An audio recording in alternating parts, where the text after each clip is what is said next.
one of the main issues for Ireland is the issue of tax. Now, you have addressed at this meeting here, but one of the arguments that the no side have is that actually Article 113 of the Treaty on the Functioning of the European Union, as amended by the Lisbon Treaty, actually states that the harmonisation of corporation tax can be done, if necessary, to avoid distortion of competition.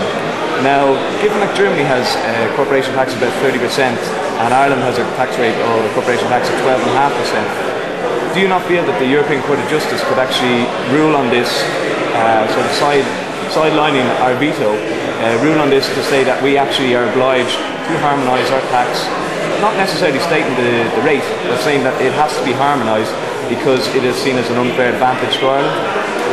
Well, first of all, the European Court of Justice won't have and will never have the power to set aside what is in the treaty.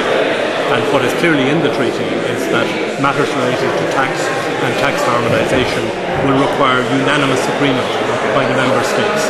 Now, clearly, Ireland is not going to agree to tax harmonisation. I had a meeting with Gordon Brown 2 weeks ago as leaders of our respective Labour parties, discussed this very issue with them. The United Kingdom is not going to agree to tax harmonisation, and I think that's the position of a number of member states. So there is no, even if the proposal were put on the table in the morning, there would not be agreement at the European Council to harmonise taxes, and the Lisbon Treaty doesn't provide for that. Why exactly do they have, therefore, that amendment saying if to avoid distortion of competition, that will be added by the Lisbon Treaty, and how effective or why was it put in there if it has no use at all? I think you have to look at some of the things which are in the treaty, which are kind of general objectives, and those which are actual procedures. It is quite clear that the procedure for deciding on tax matters requires unanimity.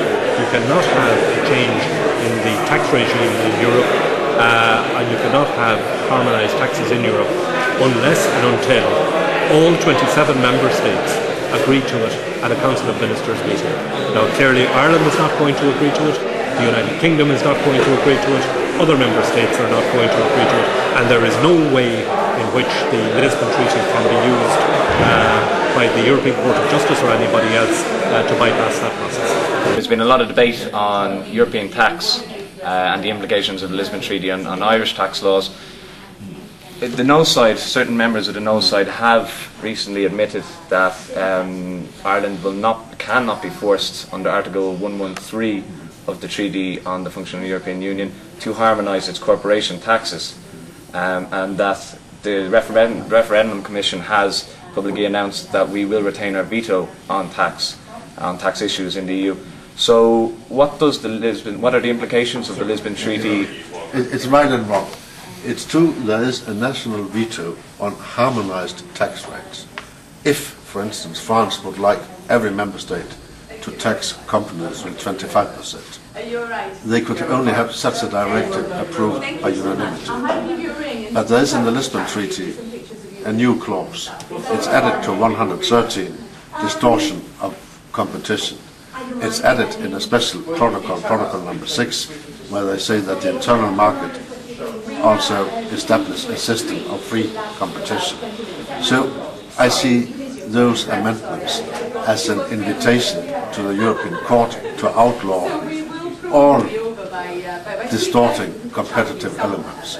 And for me it's clear that a tax rate on corporations, 12.5%, this is distorting competition in the European Union.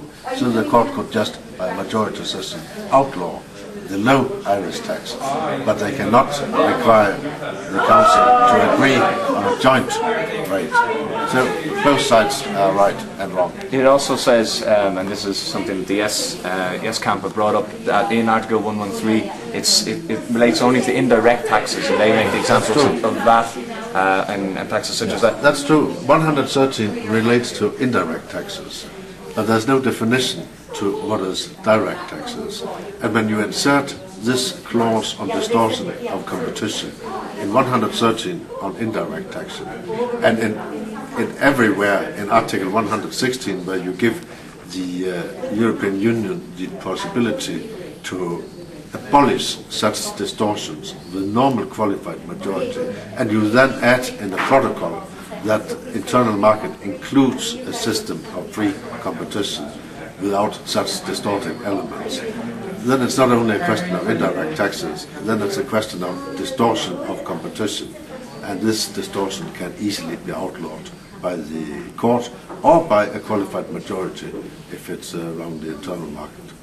Okay.